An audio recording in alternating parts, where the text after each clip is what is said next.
Familias como personas y diversas, y ahí está la gracia, ¿no? En que seamos Claro. diversos. O sea que Pues es verdad que cuando un niño con TEA, lo que te he dicho, entra en un entorno tan estructurado, tan grande, con tantas exigencias, se puede convertir en un espacio muy aversivo, ¿vale? Entonces es verdad que la escuela, el colegio, tiene que minimizar esas pequeñas estrategias, que luego vamos a hablar, ¿no?, de esos 4 pilares básicos en la intervención con un niño con TEA.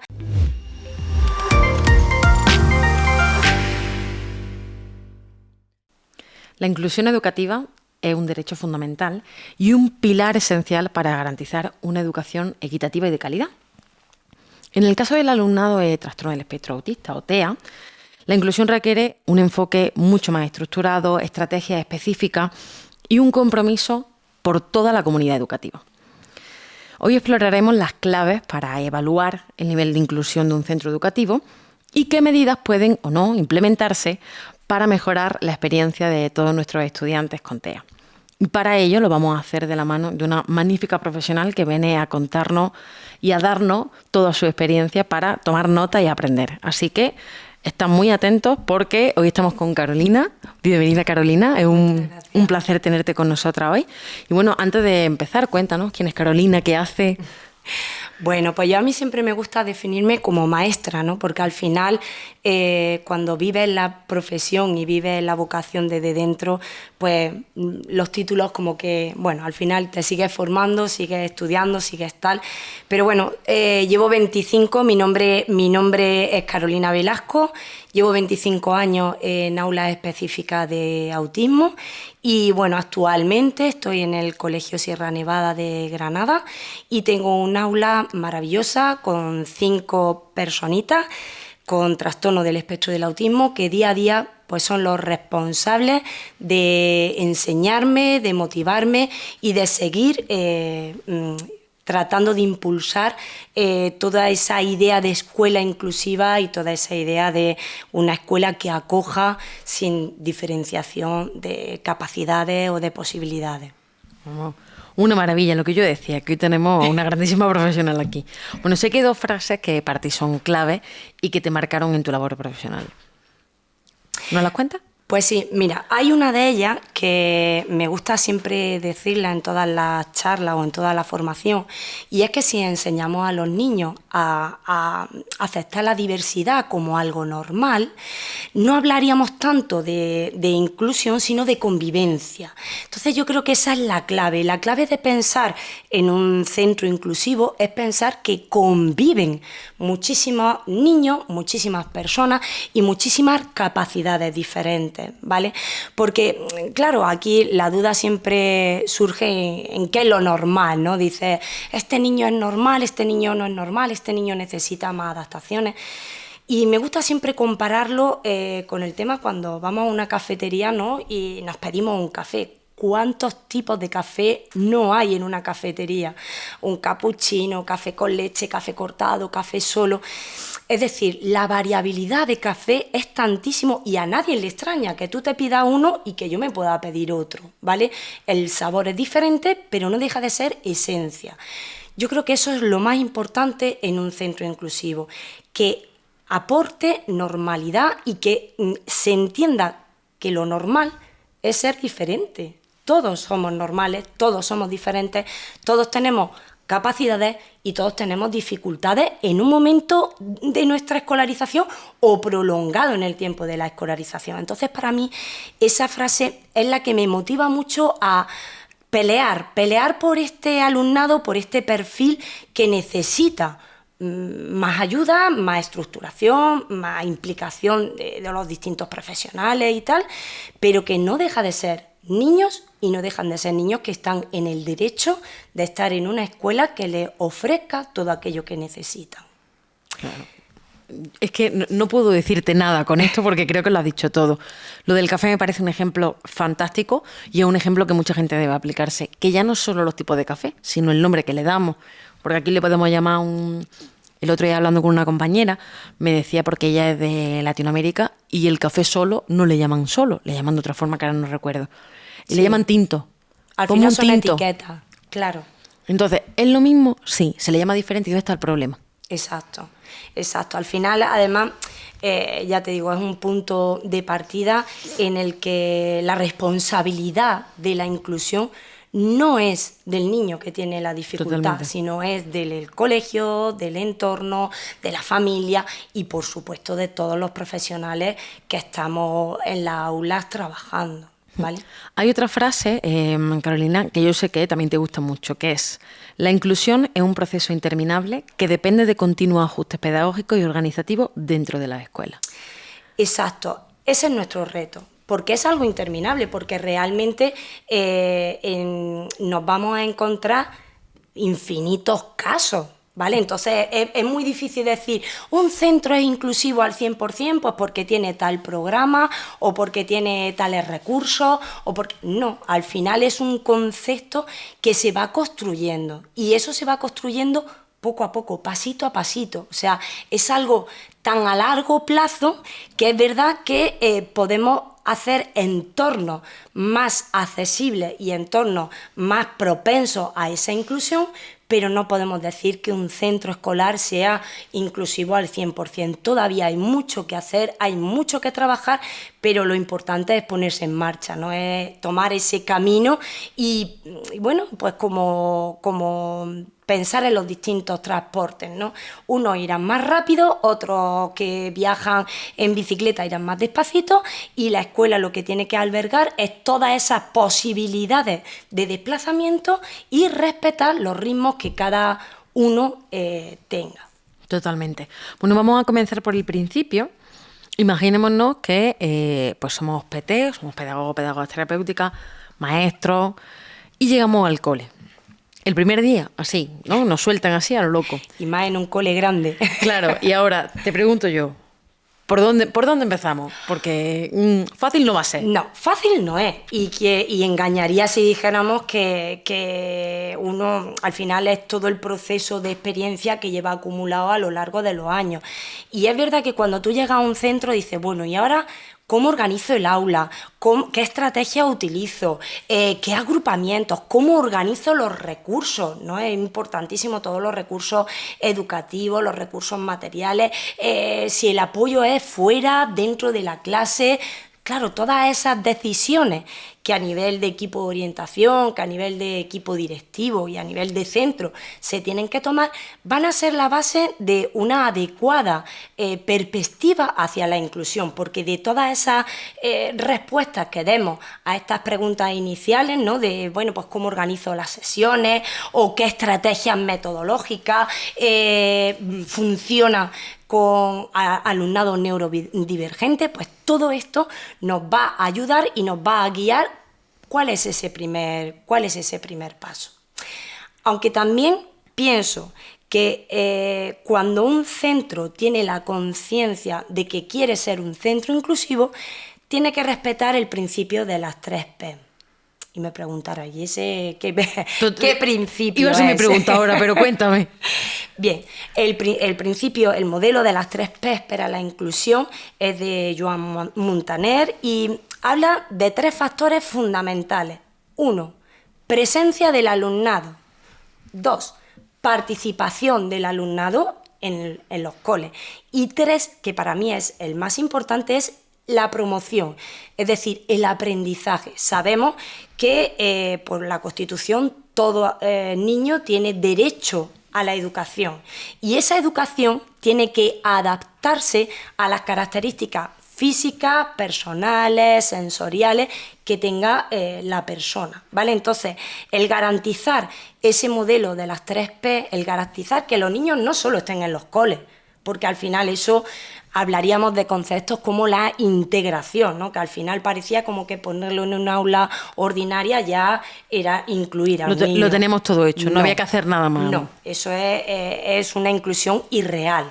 Luego está el tema de la participación, es decir, yo tengo que promover que ese niño no solo esté en el aula, sino que participe en su nivel, en su forma de aprender, pero que participe de esa dinámica, de ese día a día, las distintas actividades. Y ahí es donde nosotros entraríamos a establecer estrategias, establecer adaptaciones para que el alumno pueda participar con el resto de compañeros. Y por último sería, oye, un cole no es inclusivo si realmente el niño no aprende, no hay un reflejo que luego se generalice en su contexto, en su familia y en su propio desarrollo personal. Entonces nosotros tenemos que potenciar esas tres P, ese modelo: presencia, participación y promoción o aprendizaje. Claro que parece que muchas veces decimos aprendizaje y si no aprenden al mismo ritmo igual que el resto, ya no es aprendizaje o ya como que lo dejamos. Bueno, es que como está en el aula, como tú decías ya, hay integración, como está en el aula. Claro, es verdad que cuando hablamos de niños con trastorno del espectro del autismo y llegan a un cole, qué difícil es ese contexto para una persona pues que no solo tiene problemas de comunicación, problemas de habilidades sociales, sino que también hay muchos muros que tiene que derribar, muchas barreras y que evidentemente es un contexto hostil. Entonces, imaginaros ponerlo en la piel de esa persona que día tras día no le está dando ese recurso, ese apoyo, esa adaptación del entorno, ese respeto a cómo aprende, al ritmo que aprende. Muchas veces me dice, no te desesperas de no ver avance. Digo, es que el avance está en pequeñas cosas que a lo mejor tú no las ves avance, ¿vale? Yo soy de aula específica y es verdad que el ritmo de aprendizaje es muy lento, pero cuando nosotros intervenimos en base a una estrategia metodológica, en base a una filosofía de trabajo y con unos recursos que le ayude y le facilite y tenemos niños pues que a lo mejor no son verbales y comienzan a verbalizar, o tenemos alumnos que tienen ciertos bloqueos, desajustes a nivel conductual, y cuando empleamos metodología, estructura, que hablaremos más tarde, y empleamos todas esas medidas educativas, el niño puede progresar, ¿vale? Entonces, a lo mejor quien lo ve de fuera no ve un avance, pero los que estamos ahí al pie del cañón, pues sí que lo vemos, porque además considero que el esfuerzo que tiene que hacer un niño con autismo para estar las 5 horas en el cole es enorme, así que son unos superhéroes y tienen muchísimo más mérito, muchísimo más fuerza que aquel que lo tiene fácil. Esto es como en una carrera. En una carrera, yo que soy ciclista, el que llega y hace una carrera de mountain bike en 1 hora y le dan el premio, oye, chapó, porque eres espectacular, lo ha hecho súper bien. Pero el que llega al último y ha tardado 4 horas en hacer esa carrera, tiene muchísimo más mérito porque ha aguantado mayores dificultades, porque se ha superado más y porque ha estado muchísimo más tiempo. Pues esto es lo mismo, ¿no? Me parece, además, yo te pido que nos sigas poniendo ejemplos así porque creo que se entiende, muchísimo mejor. Con todo esto, la inclusión, has comentado que al final esto tiene que estar involucrado todo el equipo educativo, ya no solo el equipo educativo, sino el entorno en general de la persona. Y esto no son normas y ya está. O sea, que está muy bien que estén, fantástica. Pero esto también necesitamos de acciones. ¿Cómo debe de ser un centro inclusivo? ¿Qué acciones tenemos que hacer? Vale. Lo primero es que ese centro inclusivo tiene que romper muchas barreras. Barreras, quizás las primeras, que son las más difíciles, barreras arquitectónicas, barreras actitudinales. Es decir, muchas veces el desconocimiento hace que pongamos una distancia, un distanciamiento. Hay muchos profes que le dicen, bueno, es que a tu clase va a ir un niño con autismo y tal, y lo primero es, ¿y qué tengo que hacer? ¿No? Que no es por falta de interés, muchas veces por falta de formación, claro, o por falta de conocimiento. Entonces creo que los que somos de la especialidad nos tenemos que convertir en esos actores educativos que manejemos todos esos hilos que van a facilitar la inclusión en un centro. En un centro es importantísimo contar con un equipo directivo que apueste y que vele por esa inclusión. Y eso es fundamental, en que le dé valor, que posibilite actividades quizás diferentes a lo que suele ser una educación, digamos, ordinaria, y que sea capaz de organizar los recursos. Los recursos son muy importantes. Es verdad que una de las quejas que nosotros solemos tener es que para la inclusión estamos faltos de recursos. Eso es cierto, nunca estaremos idóneamente, porque lo idóneo sería un niño, un maestro, y ese es el estado ideal de la inclusión, ¿no? Porque serías una guía para ese niño. Pero es verdad que nos encontramos aulas pues con 5 niños, con 6 niños, con un PT, con un PETIS, y que a veces es a tiempo compartido, pero bueno, lo importante es que con lo que tenemos que potenciar eso, tenemos que poner todas las herramientas, poner todas las estrategias para posibilitarlo, ¿vale? Entonces el papel de un equipo directivo es fundamental, el papel de la familia es algo que en este proceso educativo de familias que tienen niños con autismo no podemos olvidar. Ellos también son actores muy importantes del proceso de enseñanza-aprendizaje, porque si yo trabajo de una manera, intervengo de una manera y en la casa no hay continuidad, al final no hacemos nada. Entonces es muy importante que transformemos todas esas barreras, que si un currículum, que si un tal, transformar todas esas barreras en posibilidades. Y cuando lo hagamos así, es un centro que va a estar cómodo ante la diversidad. Y estar cómodo ante la diversidad es no quedarte con cara de extraño si ves a un niño o si ves a un niño en el patio aletear. Entonces, por eso es importante trabajar la sensibilización con los compañeros, con el profesorado y con toda la comunidad educativa, el normalizar, el ver que un niño no solo tiene dificultades, sino que tiene también muchas potencialidades.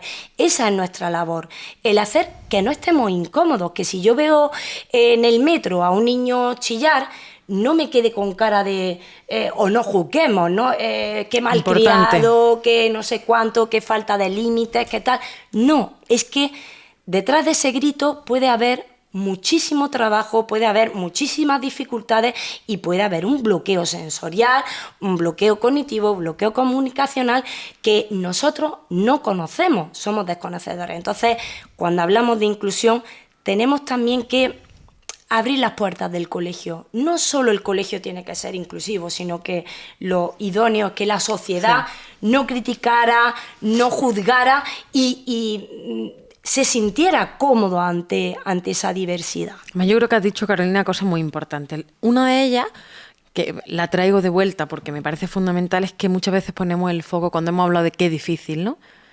¿Qué difícil para quién? Porque muchas veces el foco está en nosotros, ¿no? Qué difícil lo que estoy pasando. Porque tratar con alumnado TEA, bueno, ¿y para ellos? O sea, claro. quizá el foco está mal puesto. Claro, ese es el problema. Es verdad que a veces pensamos, cuando tú defines a un niño con autismo, bueno, es que tiene rabieta, es que se autolesiona, es que, claro, no hay, claro, tú tienes que buscar cómo comunicarte, cómo hacer que él pueda comunicar. Es que eso es fundamental. Por eso es tan importante utilizar recursos adaptados a ese niño.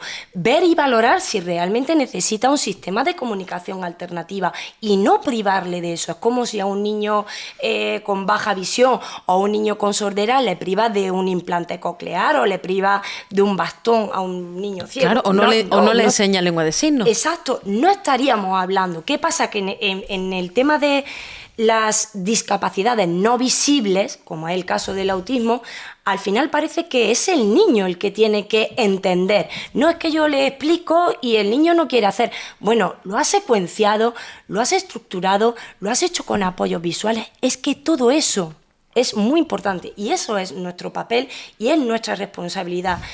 Yo muchas veces digo que a veces, y al 100%, casi en el 90% de las situaciones no deseadas en un colegio, cuando un niño tiene una desregulación, no es tanto por el niño como por el entorno que no hemos sabido dar respuesta a lo que le pasa. Bien porque no sabe comunicar algún malestar, o un tengo hambre, o un necesito ir al baño, o me duele la muela, o cualquier historia, porque no tiene los recursos para comunicar, o bien porque le estamos exigiendo más de lo que son capaces en ese momento de realizar. Tareas mal enfocadas, pues por ejemplo, imagínate un niño que está escolarizado en modalidad B, en una modalidad de un aula ordinaria, y tiene que hacer el mismo examen que el resto de compañeros. Es que no, perdona.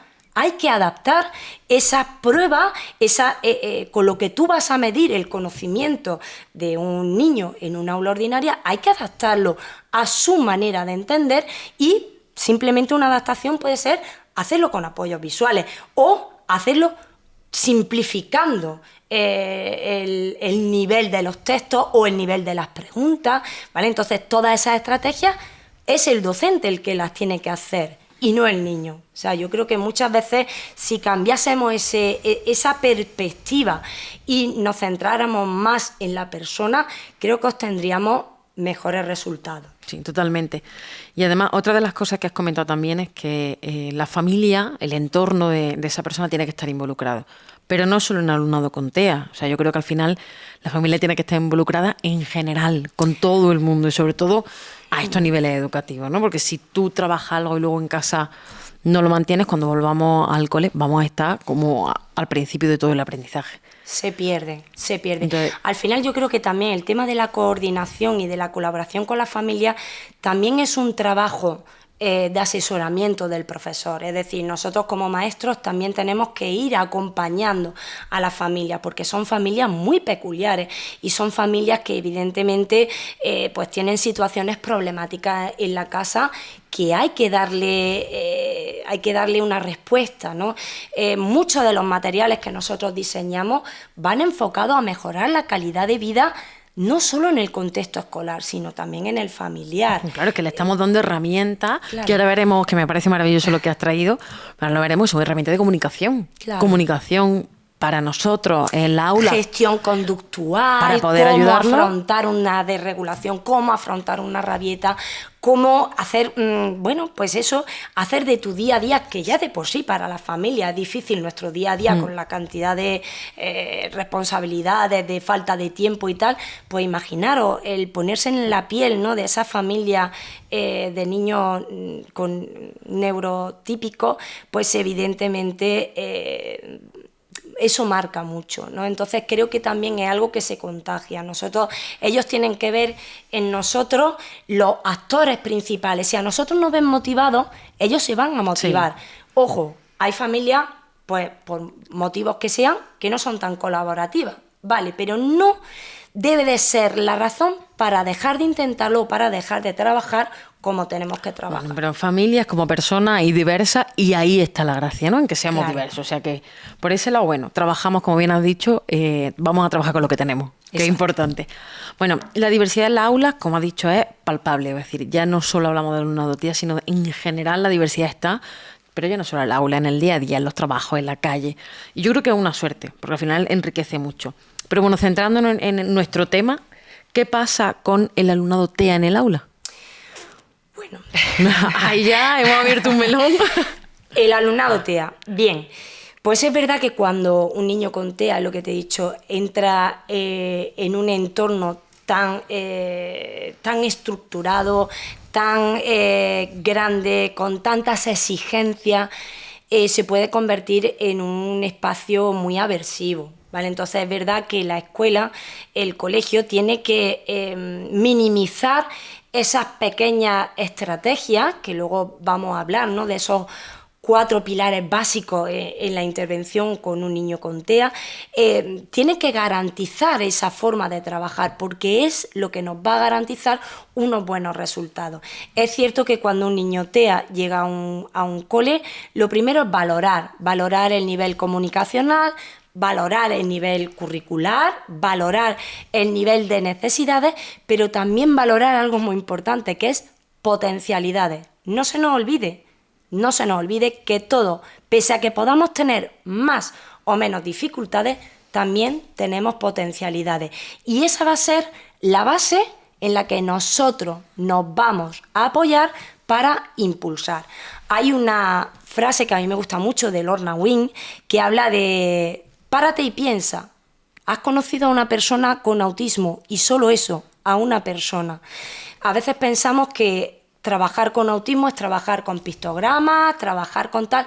No, cada niño es diferente. Hay pautas y hay líneas metodológicas que evidentemente van a funcionar muy bien.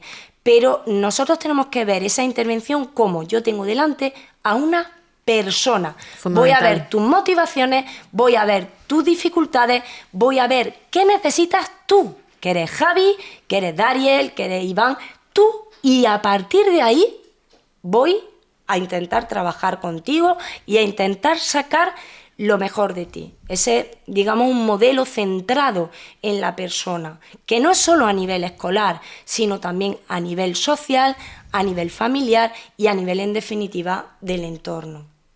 Bueno, Carolina, nos vamos a imaginar que pues mi hijo, mi hija, lo escolarizamos en un centro y es un alumnado con TEA. ¿Por dónde empezamos? Bien, hay 4 pilares que son fundamentales, 4 pilares que en la intervención en autismo no se pueden dejar de lado, y eso va a garantizar que, digamos, le estés dando el tratamiento que necesita en función de las características de un niño con autismo, ¿vale? Esos 4 pilares fundamentales, el primero es estructuración física del espacio, es decir, el espacio tiene que estar estructurado en base a rincones, en base a actividades que se llevan en cada uno de esos rincones, de manera que sea un centro accesible, un centro que respete la accesibilidad cognitiva y que posibilite que el niño sepa qué tiene que hacer en función del espacio en el que está. ¿Vale? Entonces, pues, por ejemplo, que voy a la biblioteca, pues que las normas de la biblioteca estén adaptadas para que el niño sepa cómo debe de comportarse en la biblioteca o para qué sirve la biblioteca. La biblioteca sirve pues para consultar libros, leer cuentos, hacer cualquier dinámica, ¿vale? Estructura física sería el primer pilar. Segundo pilar sería el establecimiento de horarios y rutinas. En intervención en autismo es fundamental el tema de la anticipación y el tema del trabajo por rutina. Ellos son pensadores visuales y, por tanto, necesitan que haya un horario muy claro con ahora te toca esto, o ahora estamos haciendo esta actividad, después de esta actividad viene esta, después viene un momento de descanso, un momento, o viene tal refuerzo, o viene X. Es decir, nosotros tenemos que estructurar o bien en base a horario o bien en base a agendas de trabajo el día a día. Por ejemplo, nosotros para comunicarnos con la familia utilizamos este tipo de agendas. Estas son agendas de comunicación donde el alumno en su casa pues pondría pues hoy es miércoles, hace sol, en el cole hemos estado tal o hemos realizado tales actividades.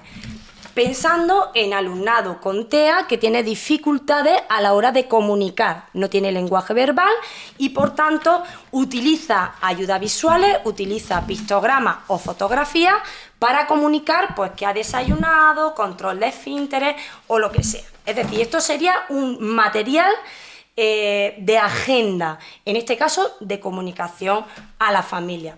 Otro de los pilares fundamentales es el tercero, que sería ayudas visuales. Toda persona con autismo, toda persona autista, es pensador visual, no solo con autismo, sino que tú y yo somos pensadores visuales. ¿Quién no ha montado un mueble de IKEA? Claro. No necesitas la palabra escrita para comprender una secuencia de pasos. No, es que tú lo estabas comentando y yo decía, pero es que soy yo, es decir, yo necesito mi rutina, mi planificación, exacto, toda la mañana saber qué tengo que hacer, porque si no, no lo hago. Si al final o sea, no difiere tanto, no al difiere revés, tanto claro, el tipo de intervención, es saber cuál es ese tipo de intervención y adecuar todo momento y toda actividad para fomentar lo que hablábamos, esa presencia, participación y aprendizaje o promoción del alumno. Entonces, el tercer pilar sería ayudas visuales. Esto es sí o sí. Yo tengo miopía y necesito gafas. Un niño con autismo necesita ayudas visuales para ver mejor, para comprender mejor. Esas ayudas visuales, por ejemplo, puede ser estructurar el trabajo. Este es el material que utilizan, por ejemplo, a la hora de ir al aula ordinaria, del aula específica a la aula ordinaria, para que ellos sigan la misma metodología. Actividad número 1, actividad número 2, actividad número 3. Ellos le van dando la vuelta conforme van terminando la actividad, ¿vale? Entonces aquí tienen todo el material para que nosotros podamos estructurar en base a ayudas visuales y les estemos garantizando esa anticipación y ese aprendizaje en base a rutina. ¿Que queremos trabajar normas? Pues exactamente igual. Le da siempre la conducta alternativa en verde y la conducta que deseamos que no aparezca en rojo, ¿vale? Entonces, el tercer pilar sería este tipo de ayudas visuales y de materiales, o bien en las actividades curriculares o bien en los materiales que nos posibilitan el acceso a lo curricular, ¿vale? Que sería la base. Y el cuarto y último pilar, que no por ello menos importante, serían los sistemas de trabajo. Este alumnado aprende muy bien en sistemas de trabajo organizados, es decir, nosotros tenemos que enseñar al niño a trabajar por cajoneras, siempre trabajan de izquierda a derecha, utilizan el material o una ficha o un libro de texto, lo realizan y lo colocan. Es decir, ellos tienen que tener, digamos, como una secuencia muy clara de qué tiene que hacer, cuánto tiempo dura esa actividad y qué ocurre cuando acabo mi trabajo. Pues cuando acabo mi trabajo me puedo ir al columpio, o cuando acaba mi trabajo puedo descansar en el rincón de la calma, o puedo coger aquello que sensorialmente me relaja y me hace interconexionar con otras actividades. Es decir, planificar ese día a día del trabajo en mesa o del trabajo en aula, tanto sea en el aula ordinaria como en el aula específica. Vamos, yo creo que, no sé si, voy a cogerlo con tu permiso, porque no sé si apreciáis que esto es una maravilla, quiero decir. Además, todo muy... manipulativo, claro. A mí me parece fantástico, ¿eh? Bueno, y a mí esta parte, yo con tu permiso voy a enseñarlo Sí, sí. porque me ha encantado. Sin problema. Aquí tenemos al final todos estos recursos. es lo previo a un sistema de comunicación en una tablet. Es verdad que lo digital está ahí, es verdad que los sistemas de comunicación hay que tenerlos, hay que utilizarlos, pero este es el primer paso. El primer paso es que el alumno entienda la corresponsabilidad que hay entre señalar una actividad y lo que significa. Por ejemplo, hay una de mis alumnas, Esther, le encanta ir a la sala sensorial. Ella siempre está diciendo a la sala, y coge la fotografía y coloca, yo quiero ir a la sala con los niños, ¿vale? Entonces, es una manera, es una herramienta de comunicación para aquellos alumnos con autismo que no tienen tanta habilidad comunicativa y que, bueno, pues que necesitan de esos apoyos visuales para poder comunicar. Claro, también justo lo que hemos hablado antes, es decir, no solo para el aula, sino que esto en casa, si tiene un niño o una niña que no tiene una comunicación, los padres más o menos pueden, pero va a ampliar redes también, ¿no? Esa interacción con otras personas. Y hablando un poco también de normas, hay normativa europea de lectura fácil, en la que la tendencia hoy en día, además cuando vas a un hospital o cuando vas por la calle un paso de peatones, la tendencia es hacer accesibilidad cognitiva, es decir, posibilitar en ayudas visuales o que los textos se simplifiquen para que cualquier persona, sea lectora o no lectora, entienda una situación, ¿vale? Entonces, por ejemplo, niños de infantil que todavía no tienen esa capacidad de lectoescritura conseguida, tú le presentas esto y ellos saben que esto es que hace viento o esto es que significa que hay que bajar las escaleras en silencio. Es decir, cualquier ayuda visual es una manera de accesibilidad cognitiva que va a venir bien para todo el alumnado, no solo para la persona con TEA. Yo, hablando de los 4 pilares que has comentado, me pregunto, ¿son suficientes? Bien, esa es una reflexión mía y es muy importante. Es verdad que eso no es todo. Al final es importantísimo sumar muchos ingredientes. empatía con el alumnado, creer en las posibilidades del niño, es decir, cuando el efecto Pigmalión, si yo te veo a ti y te digo qué guapa va y qué elegante viene hoy, tú eso te lo crees y al final te motiva, ¿no? Sí. Pues con los niños pasa lo mismo.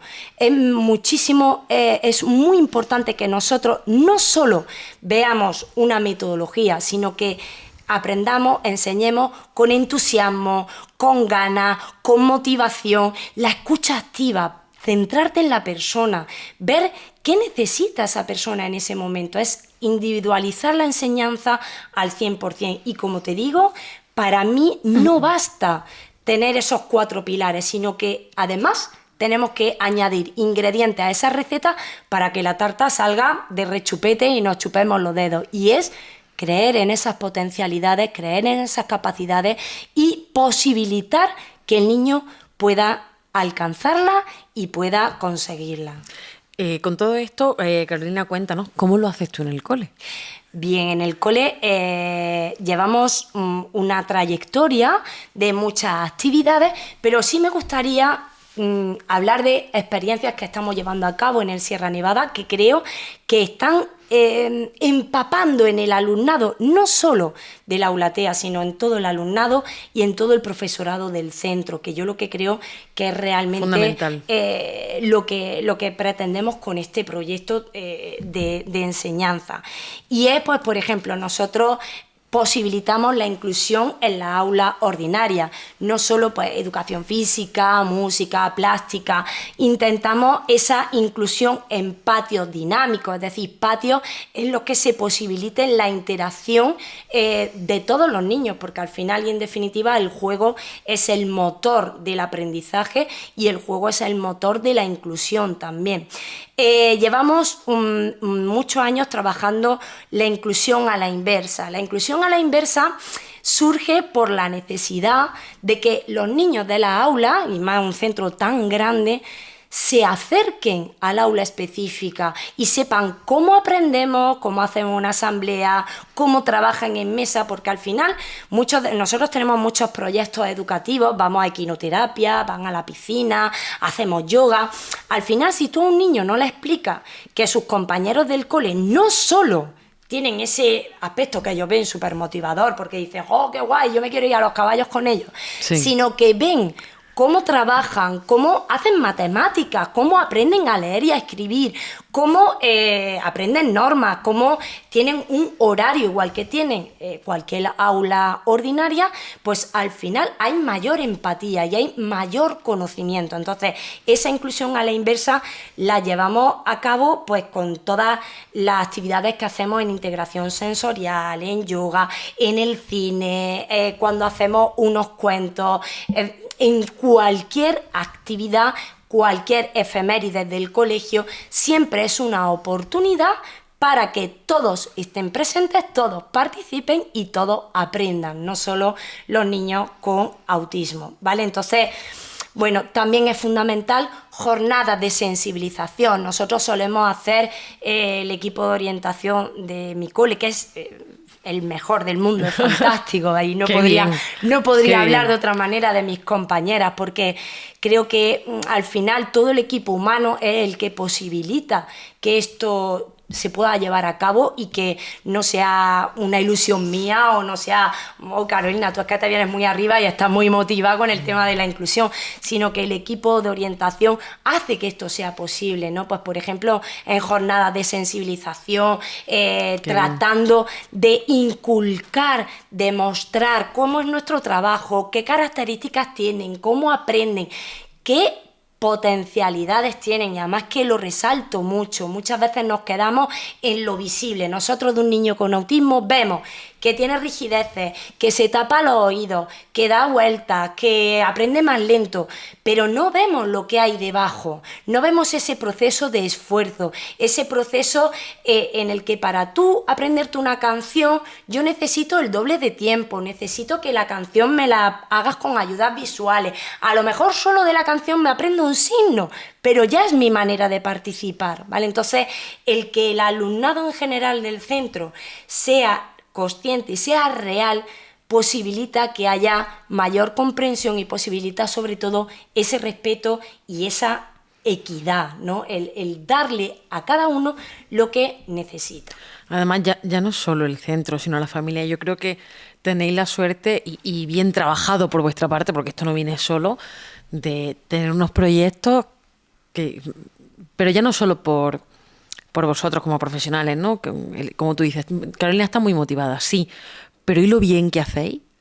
O sea, me parece... A ver, para darlo la enhorabuena, mí, mira, Yo me quito el sombrero con vosotros. Mucha gente me dice, bueno, ¿cómo después de 25 años en una aula específica, cómo no te cansas, cómo no te quemas, cómo no has cambiado ya de puesto?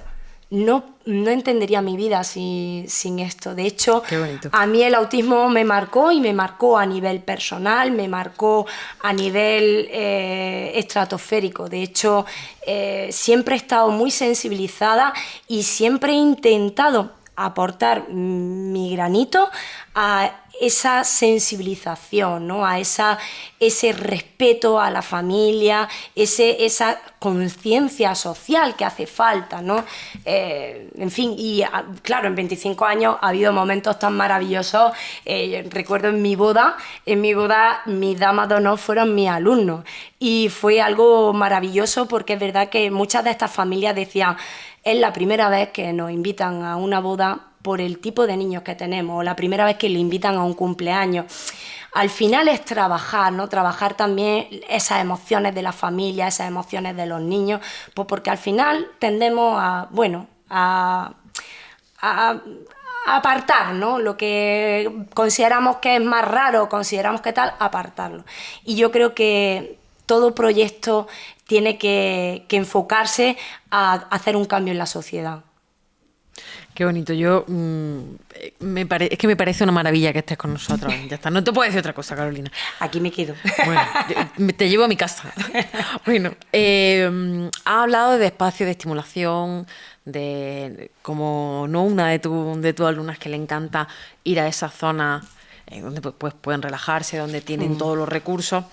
Pero, ¿qué es la estimulación sensorial y cómo podemos trabajar pues, esa integración sensorial con el alumnado TEA? Vale, nosotros hace 3 años, con un programa europeo que era el Impulsa, ahora se llama Más Equidad, dieron una partida de dinero. Entonces, con esa partida, esa beca que nos dieron, diseñamos un espacio de integración sensorial. La integración sensorial, al final, lo que intenta es trabajar los 7 sentidos, porque no tenemos 5, tenemos 7 sentidos, y es trabajar ese uso de los sentidos al mismo tiempo para que se produzca el aprendizaje. En la base de todo esto, para llegar al aprendizaje académico, hay una base. O sea, si tú piensas en una pirámide, la base del aprendizaje siempre es lo sensorial. Es decir, y más dentro del perfil de alumnado que nosotros tenemos, en el que más del 80% de niños con autismo tienen desajuste a nivel sensorial, es algo que no podíamos dejar de trabajar. Entonces el centro, en base a este proyecto, invirtió ese dinero en generar un espacio fantástico de estimulación sensorial, ¿vale? Entonces ahí trabajamos la visión, la audición, el tacto, el olfato, el gusto, no tanto por el tema de la alergia, y hoy en día es verdad que eso hay que tener mucho cuidado, pero también trabajar lo propioceptivo y lo vestibular, todo lo que tiene que ver con el movimiento y con el equilibrio. Y surge así 2 proyectos súper bonitos que llevamos a cabo en ese espacio, que además es un espacio súper acogedor, un espacio precioso, y que hemos conseguido que tenga una magia impactante. La verdad es que a nosotros nos gusta mucho trabajar, a los niños del cole les encanta ir a la sala sensorial y ahí hacemos tanto sesiones de yoga como de terapia ocupacional, ¿vale? Es un espacio con poco ruido visual, y un espacio en el que se trabajan todos esos estímulos sensoriales. ¿Qué pretendemos? Mejorar el bienestar de las personas, en general del niño y en concreto del niño con autismo.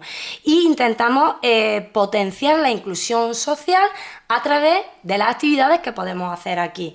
¿Qué es yoga? Pues hacemos yoga en pequeño o gran grupo, siempre funciona mejor hacerlo en pequeño grupito, porque es verdad que ellos tienen que afrontar, digamos, menos exigencias sociales, ¿no? Entonces es mucho mejor. Pero conseguimos minimizar conductas disruptivas, minimizar desarreglos y sobre todo aprendizaje, imitación. Yo hablo de alumnos míos que entraron muy pequeñitos, entraron con menos de 3 años y ahora están imitando posturas de yoga, imitando al resto de compañeros, y ahí es donde ves que hay un progreso y hay una consecución de resultados. Y es que realmente a través de estos tipos de espacios estamos trabajando no solo el nivel curricular y el posibilitar ese acceso al currículo, sino que estamos trabajando a nivel personal con lo que necesita el niño y sobre todo en dotar al alumnado normotípico de estrategias de entendimiento, estrategias de juego, estrategias de relación, y al final se consiguen cosas espontáneas que a veces nos dejan, y además me emociono porque es real, ¿no? Nos dejan con la boca abierta de que en el patio, pues, otro chico de tercero de primaria pueda ir a buscar a uno de los alumnos para darle un paseo por el patio. Eso es la inclusión. La inclusión es que no seamos invisibles, sino que formemos parte. Evidentemente es ilimitado, es decir, eso es un trabajo a largo plazo, pero se va construyendo día a día. Y esa sala sensorial nos permite en sesiones de 45 minutos, en pequeños grupitos, 2, 3 sesiones a la semana, vamos cambiando por las distintas, tanto en la etapa de infantil como en la etapa de primaria, porque queremos abarcar al mayor número de aulas posibles del cole. Es verdad que es un cole de línea 3, es un cole enorme, pero bueno, ahí está nuestro encaje de bolillos para intentar que todos pasen. Y se beneficien, pues eso, de aprender a estrategias para jugar, y que en definitiva el juego une, y que a través de esos momentos de diversión, de esos momentos en los que a lo mejor ha pasado muchas veces que, por ejemplo, en la piscina de bolas que tenemos en la sala sensorial, pues uno de mis alumnos le ha enganchado el pelo al otro. Y el alumno, en lugar de tener miedo o de tener una reacción totalmente justificable de rechazo, vale, es que hay demasiado ruido, entonces se ha puesto nervioso. Entonces, ese ponerse en el lugar y entender por qué ese tirón del pelo, no porque el alumno sea malo, porque el alumno tenga una mala conducta, sino porque ha habido, digamos, algo que le ha provocado ese malestar. Eso es los resultados más maravillosos que podemos obtener de ese trabajo en la sala sensorial. Claro, además justo te iba a preguntar por los resultados, pero es que ya nos lo has contado. Es decir, yo creo que a la vista está, y cualquier persona que trabaje o que tenga la oportunidad de tener cerca alumnado TEA, yo le animo de verdad a que vea lo que hacéis vosotros, porque es que los resultados, yo estoy segura de que se tienen que ver además a lo lejos. O sea que mi más sincera enhorabuena, Carolina. Bueno, gracias. Antes de despedirme de ti, porque estamos ya terminando, me encantaría que nos respondiera a nuestra pregunta estrella. De acuerdo. ¿Qué lección aprendida te gustaría haber sabido antes en tu carrera? Madre mía, cuando pensaba en qué iba a responder, digo, es cierto que cuando tú llegas a un centro, cuando tú llegas, en mi caso, lo primero que llego es a un aula específica, es como, Dios, en la universidad no me han enseñado nada, en el proceso de oposiciones no he aprendido nada. ¿Qué hago yo con estos alumnos? Con uno que se sube a los muebles, con otro que se tira al suelo, con uno que no se quiere sentar, con otro que... ¿Qué hago yo? Muchas veces digo, en este caos, ¿no? ¿Qué hago yo? Pues a mí me hubiera encantado que alguien me hubiera hablado de apoyo conductual positivo. Es decir, ¿qué hacer para ayudar a regular esa conducta? O sea, ¿cómo ayudarte a ti como persona a controlar tus emociones, a controlar tu desajuste, y que en esas rigideces que tiene un alumno con TEA, yo hubiera contado con estrategias que ahora, después de muchos años, después de mucha formación y después de mucho tiempo, he aprendido que es a prevenir problemas de conducta. Me hubiera encantado. Y también, porque claro, los problemas de conducta, pues con tipo de estructuración, de recursos metodológicos, de materiales, se puede ayudar al alumno, ¿no?, a controlar. Y también el tema de las emociones. Cómo acompañar en esa regulación emocional de un niño. Cómo ayudarle cuando un niño llora y no sabes por qué. O tiene sufrimiento y te sientes un poco mal porque no le puedes ayudar. Esos espacios para la calma, para la regulación sensorial, todo eso me hubiera encantado saberlo.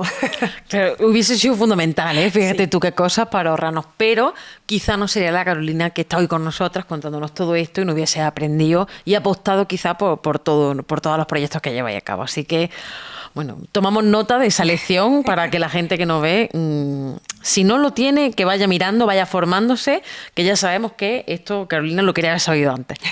Así que bueno. Una lástima que hayamos terminado porque yo creo que daría como para hora y hora y hora de conversación, pero quiero agradecerte de verdad que hayas querido estar con nosotras hoy, que vengas a contarnos todo esto, que aportes recursos, que aportes tu experiencia y sobre todo que nos cuentes de viva voz por tu experiencia el cómo hacerlo mejor, ¿no? Ya no solo como profesionales del ámbito de la educación, sino como personas en la sociedad. Muchísimas gracias a vosotros también, porque al final sois un canal y sois la plataforma para poder hablar de esto, poder hablar de inclusión, poder hablar de equidad, poder hablar del cole, y al final es sensibilizar, y vuestro papel también es muy importante porque colaboráis en esa inclusión y colaboráis en esa comprensión de lo que estamos pie de las aulas hacemos en el día a día. Qué bien, bueno, pues agradecida y vuelvo a darte las gracias, Carolina, por estar con nosotras en el día de hoy. Y a todas las personas, como siempre, que estáis detrás de la pantalla, que nos veis, que nos escucháis, que seguís acompañándonos en este camino de aprendizaje, gracias una vez más.